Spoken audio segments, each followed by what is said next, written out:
Faustino Catalina. Iglesia Noticia. COPE. Estar informado. Saludos amigos, muy buenos días en este domingo 6 de mayo de 2018. Es el momento de comenzar el tiempo para la actualidad religiosa que les ofrecemos cada 7 días aquí en la cadena COPE, con lo más destacado en España y en el mundo, hasta las 9 de la mañana, en que llegará como siempre la Santa Misa desde Toledo. Un programa que les ofrecemos hoy gracias a Rosa Muñoz en el control de sonido y a Amparo Latre en la producción, y con los siguientes titulares.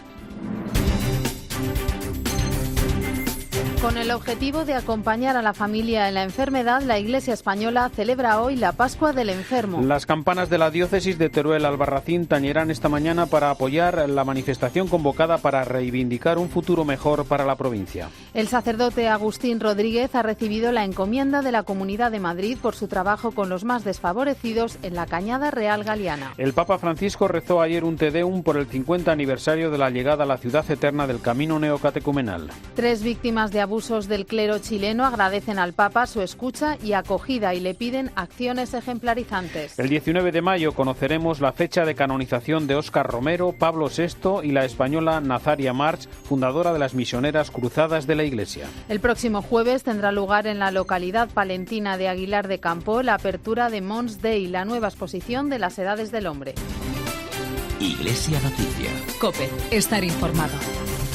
La Iglesia en España celebra en este primer domingo de mayo la Pascua del Enfermo, que se inserta en la campaña del Departamento de Pastoral de la Salud de la Comisión de Pastoral, que comienza ya en la fiesta de la Virgen de Lourdes, el 11 de febrero. En esta ocasión, la Pascua del Enfermo fija su atención en las familias de los enfermos, con el fin de reclamar la atención sobre el importante papel que la familia tiene en la atención al enfermo, así como dar a conocer las necesidades que le surgen cuando falta la salud. Se trata además de promover la ayuda a las familias en las parroquias y hospitales, a fin de que puedan desempeñar ese papel insustituible en la atención al enfermo. José Luis Méndez es el responsable del Departamento de Pastoral de la Salud en la Conferencia Episcopal.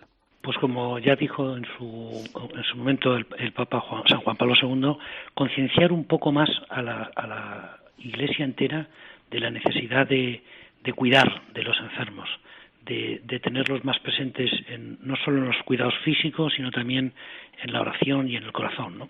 Este año ha querido el Papa insistir en la necesidad de acompañar a la familia en la enfermedad, porque como él nos recuerda en el mensaje con motivo de la Jornada Mundial del Enfermo, cuando un familiar sufre la enfermedad, pues la familia tiene una peculiar situación dolorosa, ¿no? Un padre preferiría pasar él el dolor que le toca pasar a su hijo, ¿no? Y en ese sentido, pues como que todos tomemos conciencia de la necesidad de acompañar a quienes en primera línea cuidan a los enfermos, que es la familia. Numerosos obispos dedican sus pastorales a esta Pascua del Enfermo, entre ellos el cardenal Juan José Omella, arzobispo de Barcelona, que recuerda la soledad que sufren muchos enfermos. Muchos profesionales intentan ciertamente que el enfermo se sienta protegido. Por ello es necesario no bajar la guardia y trabajar continuamente por la humanización de la sanidad para conseguir que los enfermos sientan que tienen al lado una mano amiga. Quedarse solo es terrible. Esta es la situación de muchos enfermos alejados de sus familiares y amigos. Esta es la situación de dolor y silencio de muchos familiares que acompañan el sufrimiento de un ser querido o incluso la posibilidad real de una despedida segura. En muchas ocasiones la soledad es más dolorosa que la enfermedad. La mayor soledad es vivir el dolor sin amor, sin compañía. La familia, como primera célula de amor y de la vida, acompaña, escucha, fortalece y anima al enfermo en la convalecencia hasta su recuperación, y cuando llega el tránsito de la muerte, lo coge de la mano hasta cruzar el umbral de la nueva vida. Estamos en las fechas en las que miles de niños de toda España celebran su primera comunión. Con este motivo, el arzobispo de Toledo, Braulio Rodríguez, ha escrito una carta en la que les pide a estos niños que se preparen para recibir el sacramento y piensen en los otros niños que tienen menos y que compartan con ellos algunos de sus regalos. COPE Toledo, Cristóbal Cabezas, buenos días. Buenos días. Braulio Rodríguez explica a nuestros jóvenes que lo primero es preparar el corazón y rezar estos días un poco más, en unas fechas en las que hay que hablar con Jesús, ya que es el Señor quien te alimentará y dará fuerza en la comunión de la misa dominical. El también primado de España recalca que está muy interesado en subrayar a los niños el hecho de que cuando se conoce y se ama a Jesús, inmediatamente uno empieza a pensar más en los demás. No todo el mundo tiene la misma suerte y por ello el arzobispo toledano ve bien que de los regalos y dinero que se recibe en la primera comunión se guarde algo para los chicos que no tienen nada. Braulio Rodríguez subraya que la amistad hay que cuidarla y por tanto también la amistad con Jesús. Cuando tú rezas, vas a misa, continúas yendo a catequesis o a clase de religión, estás creciendo en la amistad con Jesucristo. El primado de España concluye su escrito de este domingo con 3 mensajes a nuestros jóvenes: que celebren la misa cada domingo recibiendo a Jesús sacramentado, que recen para que haya más sacerdotes y religiosos buenos y santos y que se preocupen más de colaborar en casa, de querer a sus padres, de visitar a los abuelos y de ayudar a cualquier amigo que lo pueda estar pasando mal. El obispo de Teruel Albarracín, Antonio Gómez Cantero, ha llamado a tañer las campanas de todas las iglesias de la diócesis a las 11 de esta mañana, coincidiendo con el inicio de la manifestación que se celebrará en Zaragoza, convocada para reclamar un mejor futuro para la provincia. Un llamamiento que realiza en una carta pastoral cuyo contenido nos recuerda desde COPE Teruel María Basarte. El obispo de Teruel y de Albarracín, don Antonio Gómez Cantero, pide en su carta a los fieles y a los sacerdotes de la diócesis que a las 11 de esta mañana, hora en la que comienza en Zaragoza la manifestación por el futuro de la provincia, se concentren en silencio y oración a las puertas de las iglesias. También pide que suenen a arrebato todas las campanas de la diócesis. Monseñor Gómez Cantero recuerda las promesas incumplidas y las necesidades de la provincia: la reconversión minera, la asistencia sanitaria, el ferrocarril, las autovías o la agricultura, y indica un futuro mejor para esta provincia. No queremos quedar tan solo como una zona cinegética para que vengan los hijos de los presidentes de Estados Unidos. Quizás la próxima manifestación sería ante las instituciones, soplando pompas de jabón para que vieran cómo nos sentimos, como niños engañados con pequeños dulces que al final nos dejan un sabor amargo en la boca. Monseñor Gómez Cantero insiste en que a pesar de ser pocos, los turolenses tenemos los mismos derechos que el resto de los ciudadanos y destaca las enormes potencialidades de esta tierra. El Lignum Crucis, el mayor trozo de la cruz de Cristo que se venera en el monasterio de Santo Toribio de Líbana, ha viajado este fin de semana hasta la diócesis de Astorga. Desde allí nos informa Cristina Fernández. Buenos días. Buenos días. Astorga despide hoy la cruz de Santo Toribio de Líbana con una última procesión desde el seminario a la catedral en la que participarán miles de devotos. Se trata del trozo más grande de la cruz de Cristo que se conserva en toda la cristiandad, traído a la capital maragata por nuestro patrono en el siglo V y que 3 siglos más tarde, ante la invasión musulmana, los fieles llevaron a las montañas de Cantabria para su protección. El obispo de Astorga, Juan Antonio Menéndez, ha comunicado que la Santa Sede ha concedido indulgencia plenaria para todos los que veneren la reliquia este fin de semana. Estamos muy contentos de poder recibir en nuestra diócesis la cruz que contiene el Lignum Crucis que en su día Santo Toribio trajo desde Jerusalén hasta Astorga. Estamos muy agradecidos también a la diócesis de Santander que haya tenido este gesto con nuestra diócesis de Astorga. Después de celebrar el año jubilar, pues viene la reliquia para ser venerada en nuestra diócesis. Y además la Santa Sede también nos ha concedido indulgencia plenaria para los días 5 y 6 de mayo, cuando está aquí la cruz de Líbana. El Lignum Crucis de Líbana pertenece al brazo izquierdo de la Cruz de Cristo y los estudios científicos realizados en los años 60 constatan que se trata de madera de ciprés presente en Tierra Santa y que data de hace 2000 años. El sacerdote Agustín Rodríguez recibió el miércoles una encomienda de la Comunidad de Madrid por su trabajo con los más desfavorecidos en la Cañada Real Galiana, concretamente en la parroquia de Santo Domingo de la Calzada. A la parroquia de Santo Domingo, que permanentemente me coloca siempre en mi sitio para no olvidar la verdadera vocación de dignidad a la que estamos llamados.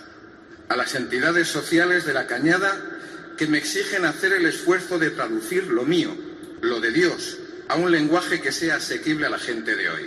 Y en especial a los vecinos de la Cañada, que son quienes han de sufrir siempre mis miedos y los de todos, nuestras inseguridades y prepotencias, y nuestros errores, y a tantos más. Es decir, quiero dar gracias al Dios en el que creo que es el que al final unifica lo que somos y nos hace ser lo que somos. Muchas gracias. Iglesia Noticia. COPE. Estar informado. Dedicar este premio a la memoria de los nicaragüenses que en los últimos días han sido asesinados. Está pasando. Pendientes de la audiencia de Navarra, Antonio, donde está saliendo la sentencia, se está leyendo en estos momentos. 9 años de prisión. Volvemos de lunes a viernes de 1 a 3 de la tarde estás en Mediodía COPE con Pilar Cisneros y Antonio Ray. Se busca un relevo que encare el final de la legislatura hasta las elecciones autonómicas de 2019. Estás en COPE. En UMAS llevamos 35 años asegurando instituciones religiosas y entidades de labor social. La especialización es uno de nuestros mejores valores. Queremos escucharle y formar parte de su proyecto. UMAS, su mutua de seguros. Iglesia Noticia. COPE. Estar informado. En Iglesia Noticia nos detenemos en los próximos minutos en la actualidad internacional. Lo hacemos en primer lugar en Roma. El Papa visitará esta tarde la parroquia del Santísimo Sacramento, donde inaugurará un centro para la atención a personas con discapacidad. Mientras tanto, ayer sábado, Francisco rezó un Te Deum por el 50 aniversario de la llegada a la ciudad eterna del camino neocatecumenal. Nos vamos ya a Roma con la crónica de nuestra corresponsal Eva Fernández. Buenos días. Buenos días. La celebración del 50 aniversario de la llegada a Roma del camino neocatecumenal fue lo más parecido a una gran fiesta de familia, y eso a pesar de las más de 120.000 personas que abarrotaban la explanada de Tor Vergata, el mismo lugar en el que se celebró la Jornada Mundial de la Juventud en el 2000. El Papa les invitó a evangelizar asumiendo riesgos por todo el mundo con este consejo. Sed apasionados de la humanidad, participad en la alegría de todos, amad la cultura y la tradición de los pueblos sin aplicar modelos preestablecidos. Así el Espíritu Santo dará forma al anuncio de acuerdo a sus tiempos y a sus formas, y la Iglesia crecerá su imagen unida en la diversidad de personas, dones y carismas. En el encuentro participaron personas llegadas desde 134 países, algunos tan alejados como China e Irak, incluidos 19 cardenales y 90 obispos. La delegación española estaba encabezada por el presidente de la Conferencia Episcopal, Ricardo Blázquez, el cardenal Carlos Osoro, arzobispo de Madrid, y Antonio María Rouco, emérito de la capital. Kiko Argüello mencionó también uno por uno a los otros 13 obispos españoles. Durante su discurso, el Papa Francisco pidió también un aplauso por este aniversario. Vuestro carisma es un gran don de Dios para la Iglesia de nuestro tiempo. Agradezcamos al Señor este aniversario. Un aplauso por los 50 años. Durante la ceremonia, el Papa realizó el envío de 34 nuevas missio adyentes, grupos de familias que viajan para evangelizar a zonas donde la Iglesia tiene poca presencia. A ellos les recordó que para viajar hay que ir ligeros y que hay que tener cuidado, por ejemplo, de no dictar el paso a los demás. Una gran fotografía de Carmen Hernández, iniciadora también del camino, fallecida hace 2 años, presidió la ceremonia. Y esta tarde, efectivamente, el Papa visitará la parroquia romana del Santísimo Sacramento. Allí va a inaugurar una casa para discapacitados e impartirá la confirmación a 2 personas, una madre con su hija pequeña que padece una enfermedad similar a la del pequeño Alfie Evans. Tras su encuentro del pasado fin de semana con el Papa, 3 víctimas de abusos sexuales de Chile han contado algunos detalles y sus esperanzas tras la entrevista con Francisco. Es el momento para el comentario de nuestro colaborador Antonio Pelayo. Buenos días. Buenos días. Un poco nerviosos, pero serenos y seguros del mensaje que querían transmitir. Esta es la impresión que me causaron los 3 chilenos víctimas de abusos sexuales durante su conferencia de prensa. Los 3 coincidieron en destacar que las más de 12 horas que duraron sus encuentros con Francisco discurrieron en un intenso clima de cariño, sinceridad, apertura y respeto.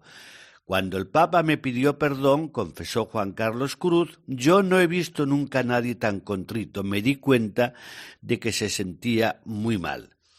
Si para el Papa todas sus palabras han sido de agradecimiento, no faltaron, sin embargo, durísimas acusaciones contra los obispos y cardenales chilenos responsables, según ellos, de haber encubierto durante años a los autores de crímenes tan odiosos. Es un verdadero criminal, dijo James Hamilton al referirse al cardenal Javier Errázuriz, arzobispo emérito de Santiago de Chile.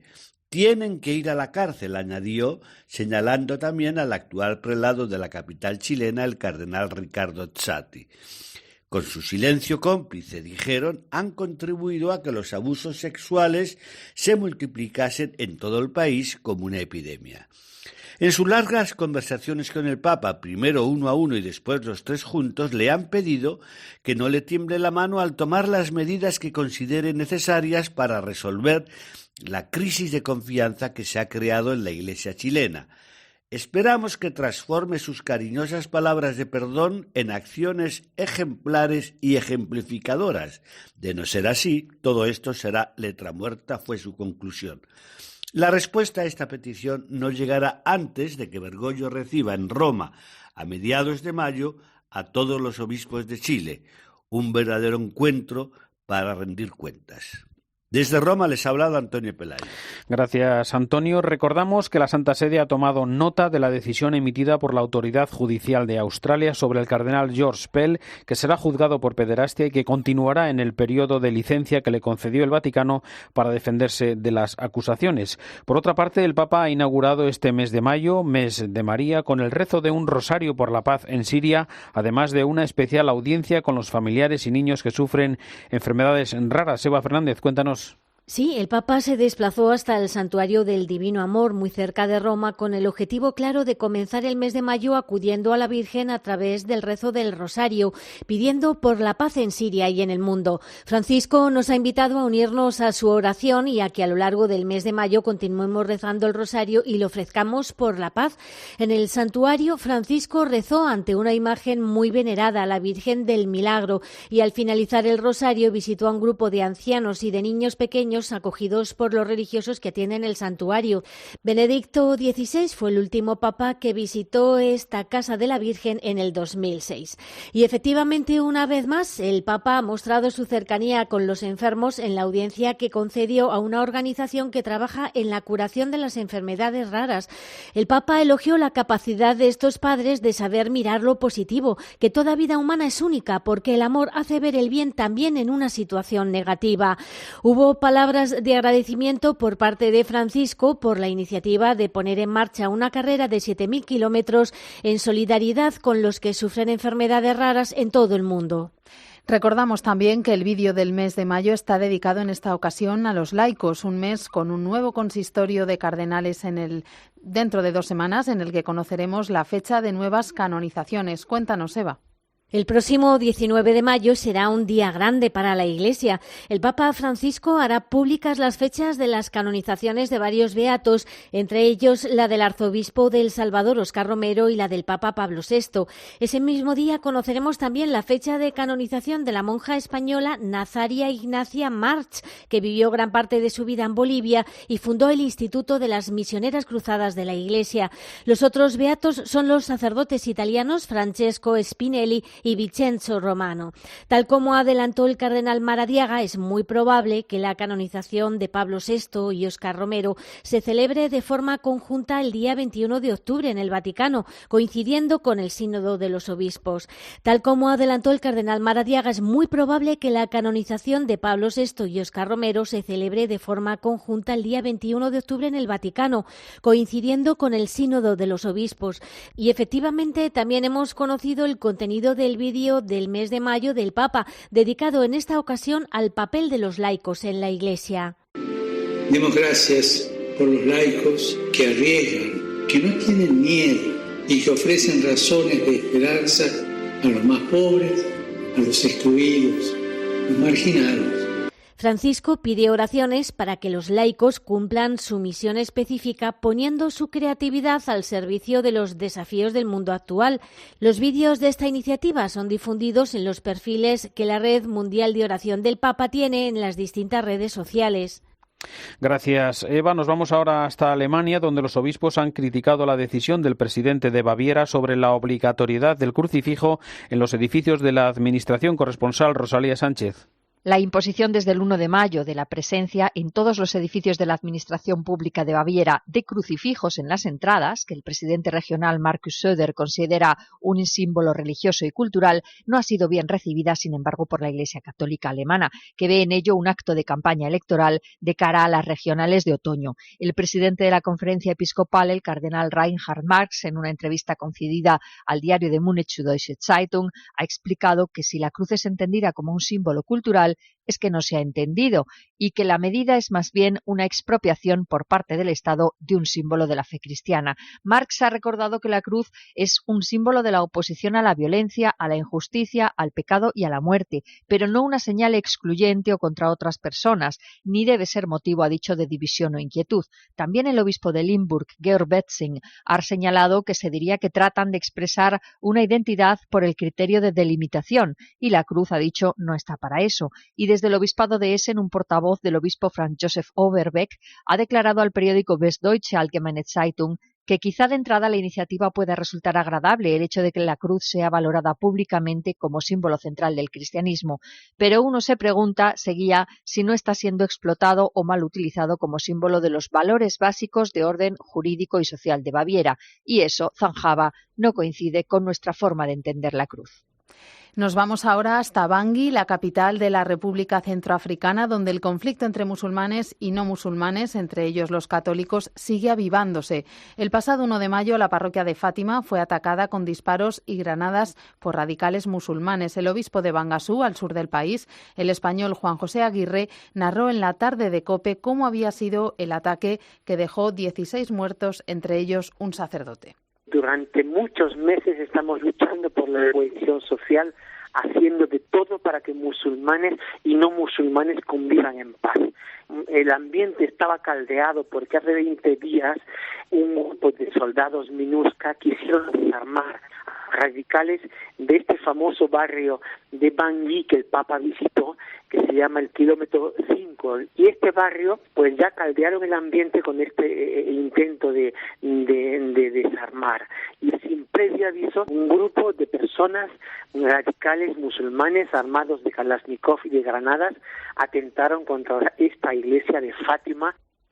Para Monseñor Aguirre, el conflicto, aunque en apariencia es religioso, esconde en realidad motivaciones políticas y económicas. Lo que se ve ahora en la epidermis es un conflicto de tipo religioso entre musulmanes y no musulmanes. En la profundidad ahí encuentras que hay un conflicto de tipo económico por el control de las minas, de los diamantes, del cobalto, que es el mineral de las baterías del mañana, por el coltán, y es un problema político por el dominio de una zona en África Central puede llevar a un predominio político de todo el continente africano. Así que lo que se está viendo hacia arriba, el epidermis, es un conflicto religioso, pero eso sirve de una pantalla para esconder el profundo conflicto político y económico que está debajo. Viajamos también hoy en Iglesia Noticia hasta Centroamérica, donde la Iglesia de Nicaragua se prepara para actuar como mediadora en el conflicto entre el gobierno y la sociedad civil. Uno de los sacerdotes que participarán en este encuentro, el padre Toñito Castro, recuerda que para que el diálogo funcione tiene que promoverse en un clima de confianza. Con él ha estado nuestro colaborador Héctor Estepa. Buenos días. Buenos días. La cifra de fallecidos en las manifestaciones contra el presidente nicaragüense Daniel Ortega asciende ya a 46. Gobierno, estudiantes y empresarios preparan estos días un diálogo nacional que será instaurado en un clima de desconfianza. La Iglesia Católica supervisará los debates. Toñito Castro, uno de los sacerdotes que coordina la delegación eclesial en la mesa de diálogo, tiene claro cuál debe ser el papel del clero. Sí, la Iglesia es lo que puede hacer, llamar a la cordura, llamar a la sensatez, llamar a la franqueza, a la buena voluntad y disponibilidad de cada una de las partes. No es el autoritarismo, no es la imposición de tus demandas lo que vas a hacer que el diálogo sea o no sea fructífero. Pide cordura a los participantes para enfrentar los debates. Obstáculo sería la intransigencia de cualquiera de las partes. Si no hay voluntad, si no hay decisión de abrir un espacio y dialogar, sentarse realmente, entonces no podrá avanzar. Defiende también que la Iglesia haya acogido a los manifestantes en templos como la Catedral de Managua ante la represión policial. Por supuesto, la Iglesia como madre, como maestra también, pues no tuvo más que abrir las puertas para dar protección a los jóvenes y estudiantes que estaban siendo agredidos de alguna manera por las fuerzas del orden, de la policía. La Iglesia dará un plazo de 30 días a Ortega para implementar lo que se pacte en el diálogo nacional. La Fundación Pontificia Ayuda a la Iglesia Necesitada ha puesto en marcha una campaña de ayuda para la educación y formación de los cristianos del norte de India, donde son considerados lo más bajo de la sociedad. Carla Díez de Rivera es responsable de Relaciones Institucionales. Un Dalit vive siempre a las afueras del pueblo, en la zona sur, no tiene acceso al agua, no tiene acceso muchas veces, no tiene acceso a la educación, no puede entrar en los templos hindús, no puede tocar a nadie. Si te metes en la sombra de un Dalit, eres impuro. Las mujeres se consideran prácticamente esclavas, con lo cual se las puede violar. Y si un Dalit se convierte al catolicismo, pierde los pocos derechos que les reconoce la Constitución y la posibilidad a un puesto de trabajo como barrendero o limpia letrinas. El próximo jueves tendrá lugar en la localidad palentina de Aguilar de Campoo la apertura de Mons Dei, la nueva exposición de las edades del hombre que organizan las diócesis de Castilla y León. En esta ocasión con la incorporación de algunas obras de la vecina diócesis de Santander, desde donde nos informa Gerardo Cisniega. Buenos días.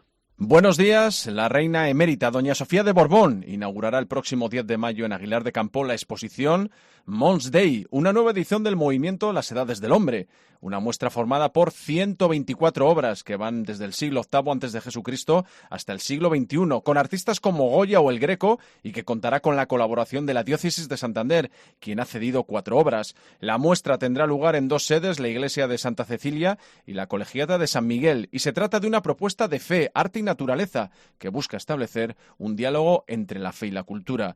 Don Manuel Herrero Fernández es obispo de Palencia. La misión de Las Edades del Hombre tiene como objetivo 3. Investigar el arte sobre el arte, pero en esta clave de diálogo fe-cultura, conservar y difundir el patrimonio religioso de Castilla y León, de las iglesias de Castilla y León, que es muy rico y es un patrimonio que abarca casi todos los estilos del arte conocidos. La muestra, que se clausurará el próximo 18 de noviembre, se acompañará de visitas guiadas a 20 iglesias románicas de la montaña palentina, al precio de 5 euros. La Fundación Las Edades del Hombre lleva más de 23 exposiciones presentadas durante los últimos 30 años y ha recibido más de 11 millones de visitas.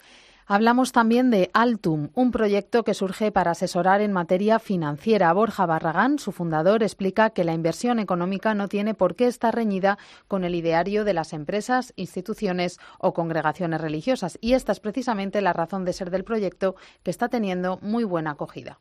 Altum es una empresa de asesoramiento financiero que lo que hace es ayudar a nuestros clientes a invertir con coherencia, de tal manera que no tengan que elegir entre rentabilidad e integridad o entre rentabilidad y su propia identidad, ¿no? De tal manera que sean capaces de invertir de manera acorde a su moral.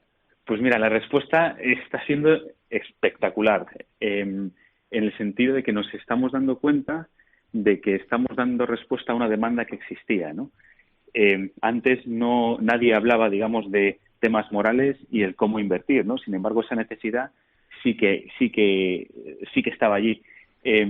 Estamos viendo que la gente, aparte, no solamente busca cumplir con criterios morales, sino que también busca una rentabilidad. Que, oye, el invertir bien nuestros talentos es también parte de nuestra labor como administradores de los bienes que nos ha tocado gestionar, ¿no?